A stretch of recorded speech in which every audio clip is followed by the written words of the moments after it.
All right, now how about an application of where we can use piecewise functions? This is example 4, section 1.2. So, you rent a karaoke machine for 5 days. The rental company charges $50 for the first day and $25 for each additional day. Write and graph a step function that represents the relationship between the number x of days and total cost y in dollars of renting the karaoke machine. So let's see what we can do here. What we have is a piecewise function. They want us to call x the number of days, and they would wish for us to call y in dollars the cost. So the total cost is y. All right. So what I'm going to do here is I'm going to make a little bit of a table that could represent this data. So I'm going to start by saying, all right, here is x, which is the number of days, and y, the cost. So notice I'm organizing my information here. So what do we know? The company's going to charge you $50 for the first day. So they're going to charge us for one day, or, well, they're going to charge us $50 now for the first day. So when we say the first day, it's not just exactly one day. They're going to charge us for any amount of time between 0 and 1 days. Okay? Now, what if we rent it for more than 1 day? Well, from 1 to 2 days, they're going to charge us 25 additional dollars. So they've already charged us 50, so the total cost for 1 to 2 days now would be 75 bucks. If we go over 2 days and up to 3, we're going to pay another 25. That would be 100.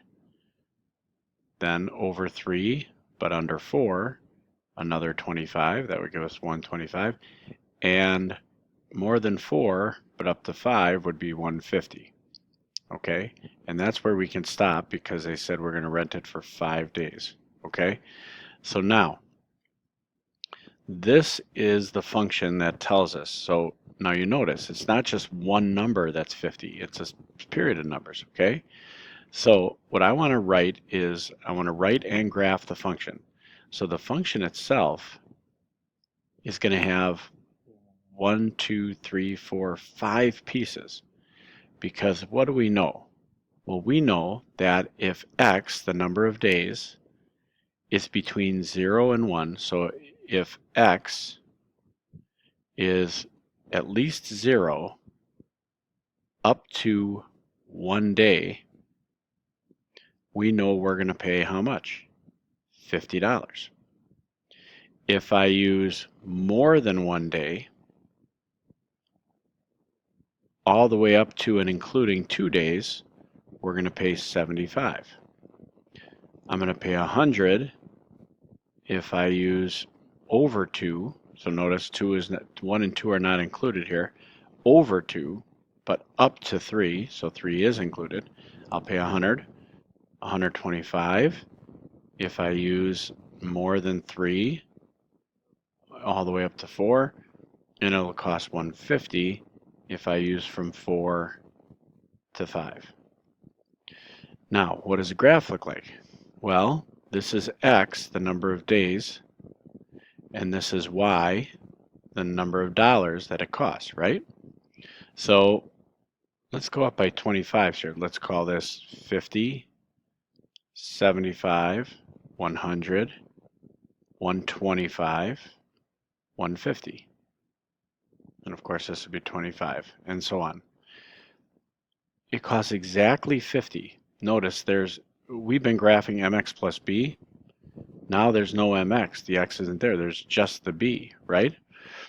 The slope is 0. It's like saying 0, saying 50 is like saying 0x plus 50. So it's like saying it starts at 50, but then there's no slope, so it goes straight across to 1. So between 0 and 1 days, it costs exactly $50 everywhere in between there. It'll cost 75 between 1 and 2. Now notice, 1 day exactly costs 50. So we have to put an open circle here, and it'll cost 75 all the way up until we hit 2 days. Then it'll cost 100 from 2 to 3, and let me keep marking these on the bottom. 2 to 3 days, 4 days, 5 days is as far as we really had to go. Between 3 and 4 days, it'll cost 125, so 125 more than 3, including 4, and then 150 from 4 to 5. So here's the function they were looking for, and here's my graph of that function. And that's it for this application.